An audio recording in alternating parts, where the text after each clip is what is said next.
Bienvenue à tous pour notre exploration du monde de l'athlétisme. Plus particulièrement, la course à pied féminine. Oui. On se penche aujourd'hui sur une question qui suscite beaucoup de débats. Est-ce qu'une femme pourrait courir le 1000 en moins de 4 minutes? Ah, c'est une question fascinante. Oui. Et si on se tourne vers le présent, une athlète en particulier attire l'attention.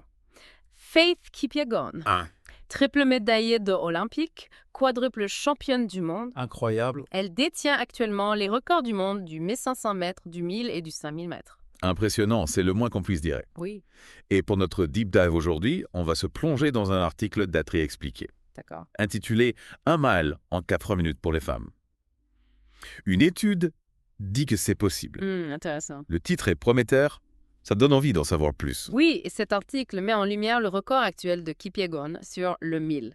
4 minutes 7 secondes et 74 centièmes. Elle est à seulement 7 secondes de la fameuse barre des 4 minutes. 7 secondes, ça paraît si peu. Oui, Et en même temps, tellement énorme dans le monde de l'athlétisme de haut niveau. absolument. L'article mentionne une étude qui suggère que Kipyegon pourrait briser cette barrière Oui. avec une stratégie de course optimisée. Ah oui. Qu'est-ce qu'ils ont découvert exactement? L'étude se concentre sur l'impact du drafting, c'est-à-dire courir derrière des meneurs d'allure Oui, pour réduire la résistance de l'air. oui, on comprend bien le principe. On se souvient tous de l'exploit d'Eliud Kipchoge, Oui. qui a couru un marathon en moins de 2 heures Ah oui? grâce à cette technique. Oui. Le drafting a joué un rôle crucial dans sa performance. Un peu comme un cycliste dans un peloton, Exactement. qui profite de l'aspiration pour économiser de l'énergie. Oui.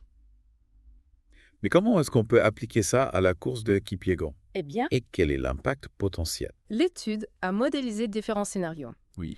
et a calculé que Kipyegon pourrait gagner jusqu'à 5 secondes par kilomètre, avec une formation optimale de meneur d'allure. D'accord. En théorie, elle pourrait atteindre un temps de 3 minutes 59 secondes et 37 centièmes. Wow. C'est incroyablement proche du temps réalisé par Roger Bannister en 1954. On est vraiment dans le domaine du possible alors. Oui. Mais comme à l'époque de Bannister, il y a forcément des sceptiques. Oui, c'est vrai. L'article mentionne d'ailleurs des experts qui comparent les deux situations. Est-ce que ce scepticisme est justifié selon vous? Il est compréhensible. Mm. C'est un exploit qui paraît incroyable. Oui.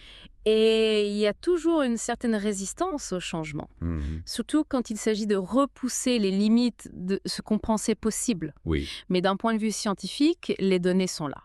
d'accord. Il est important de se rappeler que l'histoire de la course de fond féminine est marquée par des préjugés. Oui, c'est vrai. Pendant longtemps, les femmes en étaient exclues des grandes compétitions. On pensait qu'elles n'étaient pas faites pour l'endurance. Oui. Heureusement, les choses ont bien évolué. Il suffit de penser à Diane Leather, Oui, qui a couru le 1000 en moins de 5 minutes, exactement. quelques semaines seulement après Bannister. Oui, Un exploit incroyable, absolument. qui a malheureusement passé inaperçu à l'époque. Oui, c'est une illustration frappante. C'est une illustration frappante des inégalités qui persistaient à l'époque. Absolument. Et c'est pourquoi l'exploit potentiel des Kipyegon aurait une portée symbolique encore plus grande. Oui. Ce serait une victoire pour l'athlétisme féminin et un message puissant sur la capacité des femmes à repousser les limites. Et qui sait, cela pourrait aussi être une opportunité pour Nike. Ah oui. L'article mentionne que la marque cherche à se repositionner sur la performance sportive. D'accord. Un projet Breaking Code pour soutenir Kipyegon serait un sacré coup marketing. C'est certain. Imaginez l'impact médiatique d'une femme brisant la barrière des 4 minutes avec le soutien de Nike. Oui. Ce serait un moment historique pour l'athlétisme et une réussite incroyable pour la marque. Mais il y a un hic, n'est-ce pas? Oui, Comme pour le marathon de Kipchoge. oui. World Athletics ne reconnaîtrait pas un record réalisé avec des meneurs d'allure rotatifs. Ah bon. Ce serait considéré comme une performance assistée. C'est dommage, non? Oui, c'est un point important à prendre en compte. Oui, La question de la reconnaissance officielle est complexe. oui, D'un côté, on peut comprendre que World Athletics veut préserver l'intégrité des records. oui.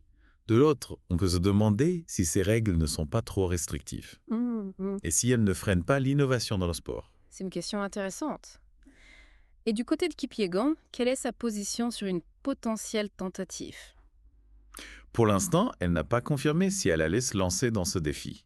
L'article mentionne qu'elle est ouverte à l'idée. Oui. Mais qu'il n'y a pas encore d'annonce officielle. On peut imaginer qu'elle pèse le pour et le contre. Oui, c'est une décision importante à prendre. Mais en attendant, on peut déjà s'enthousiasmer pour le potentiel de cet athlète exceptionnel. Alors, si on résume ce qu'on a vu jusqu'ici, on a Faith Kipyegon, Oui. une coureuse incroyablement talentueuse, qui pourrait bien réaliser un exploit historique. Oui. La science semble indiquer que c'est possible. Mais il y a encore des obstacles à franchir, Oui. notamment la question de la reconnaissance officielle. Exactement. Et il y a aussi l'aspect psychologique. La pression, les attentes, la gestion du stress. Oui, c'est vrai. Ce sont des éléments importants à prendre en compte pour la réussite d'une telle tentative. Et puis, il ne faut pas oublier le contexte actuel de l'athlétisme. Non, c'est vrai. On parle beaucoup de dopage, Oui. de records faits mis en question. Est-ce que cet exploit pourrait redonner un peu de confiance au public? Ah oui, c'est vrai. L'article date l'expliquer. Oui. Mentionne d'ailleurs le cas de Ruth Shepsketesche, Oui. la détentrice du record du monde du marathon, malgré sa performance incroyable. Oui. Certains ont exprimé des doutes Ah oui. à cause des problèmes de dopage au Kenya. Exactement. Et c'est là que la figure de Faith Kipyegon est intéressante. Oui. Elle a une image irréprochable. Elle est respectée dans le monde entier. Oui. Si elle parvient à briser cette barrière des 4 minutes, Oui. ça pourrait redonner un souffle de fraîcheur à l'athlétisme. Montrer que la performance propre est possible. Oui. Et inspirante. Oui, ce serait une belle histoire. Un retour aux sources, à l'essence même du sport. Le dépassement de soi, la quête d'excellence. Oui. Et Kipyegon incarne parfaitement ces valeurs. Tout à fait. Il est intéressant de noter qu'elle vient de la vallée du Rift au Kenya. Oui. Un véritable vivier de champions de course à pied. Là-bas, la course à pied, c'est plus qu'un sport. C'est une culture, un mode de vie. Et Kipyegon est un modèle pour tous ces jeunes qui rêvent de suivre ses traces. D'ailleurs, imaginez l'engouement médiatique si elle tentait de battre ce record. Ah oui. Ce sera un événement planétaire, on s'en parlerait pendant des années. Oui, sans aucun doute. Et Nike pourrait surfer sur cette vague. Oui. L'article évoque la possibilité d'un événement Breaking Card sponsorisé par Nike, avec des meneurs d'allure de classe mondiale, une technologie de pointe. Tout serait mis en place pour que Kipyegon puisse réaliser cet exploit. Ce serait incroyable, un peu comme le défi Ineos 1.59 pour Kipchoge. Exactement. Mais cette fois, avec une femme, un symbole fort pour l'égalité des sexes dans le sport. Absolument, ce serait un coup de maître pour Nike. Il montrerait qu'ils sont toujours à la pointe de l'innovation. Et qu'ils soutiennent les athlètes qui repoussent les limites. Mais au final, qu'en pense Kipyegon? L'article dit qu'elle n'a pas encore pris de décision. C'est vrai, elle doit peser le pour et le contre. D'un côté, elle a la chance d'entrer dans l'histoire. De l'autre, elle prend le risque d'échouer. Oui. Ce n'est pas une décision facile à prendre. Effectivement, mais quelle que soit sa décision, Oui, elle restera une athlète exceptionnelle. c'est sûr. Elle a déjà accompli tellement de choses. Elle a déjà inspiré tant de gens. Oui, c'est certain, mais on ne peut s'empêcher de rêver. Oui. Imaginons ce moment où elle franchirait la ligne d'arrivée en moins de 4 minutes. Ah oui. Ce serait un moment magique, un moment gravé à jamais dans l'histoire du sport. En attendant, on peut continuer à décortiquer cette histoire. Oui. On a parlé de la science, de l'impact médiatique, du contexte historique, Oui. mais il y a encore plein d'autres choses à explorer. Par exemple, on pourrait se pencher sur l'entraînement spécifique nécessaire pour préparer Kipyegon à ce défi. On pourrait aussi analyser les différentes stratégies de course, le rôle des meneurs d'allure, l'importance de la technologie. Oui, il y a encore beaucoup d'éléments fascinants à analyser. Et c'est ce qui rend cette histoire si passionnante. Alors, rendez-vous pour la 3e partie de notre Deep Dive. On continuera à explorer les multiples facettes de cette quête du 1000 en moins de 4 minutes pour une femme. On a beaucoup parlé de Faith Kipyegon, de son talent extraordinaire. Oui. Et de possibilité qu'elle devienne la première femme à courir le 1000 en moins de 4 minutes.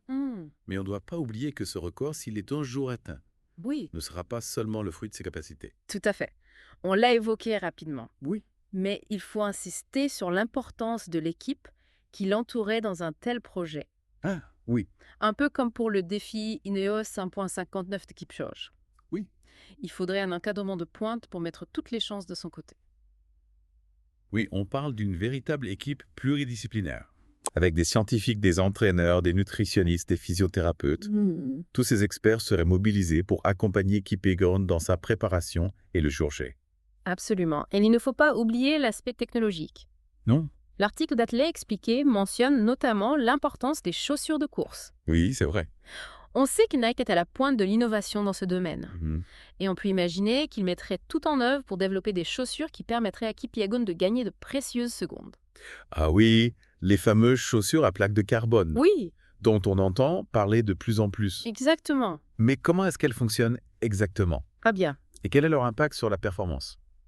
En gros, ces plaques de carbone insérées dans la semelle agissent comme des ressorts qui restituent l'énergie à chaque foulée. D'accord. Elles permettent d'avoir une foulée plus dynamique et plus efficace. On a vu ces dernières années que ces chaussures ont permis aux coureurs de gagner plusieurs secondes sur des distances comme le marathon. C'est fascinant de voir comment la technologie peut influencer la performance sportive. Oui. Et puis, il y a aussi le rôle crucial des meneurs d'allure. Oui. On en a parlé un peu plus tôt.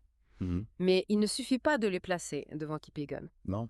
Il faut une stratégie bien précise, Oui. un timing parfait pour optimiser le drafting. Exactement, c'est là que la science entre en jeu. Oui. L'étude qu'on a citée précédemment a modélisé différents scénarios de drafting pour déterminer la formation la plus efficace. Il faudrait des meneurs d'allure capables de maintenir un rythme très précis, de se relayer au bon moment, D'accord. pour créer une véritable boule autour de Kipyegon Oui. et lui permettre d'exploiter tout son potentiel. C'est un travail d'équipe incroyable. Une véritable chorégraphie millimétrée. Oui. Et au-delà de l'aspect technique, on imagine la pression psychologique que Kipyegon subirait. Les attentes du monde entier seraient braquées sur elle. Oui, la dimension mentale est essentielle dans ce genre de défi. Oui. Kipyegon devra gérer la pression, le stress, les doutes. Oui, c'est vrai.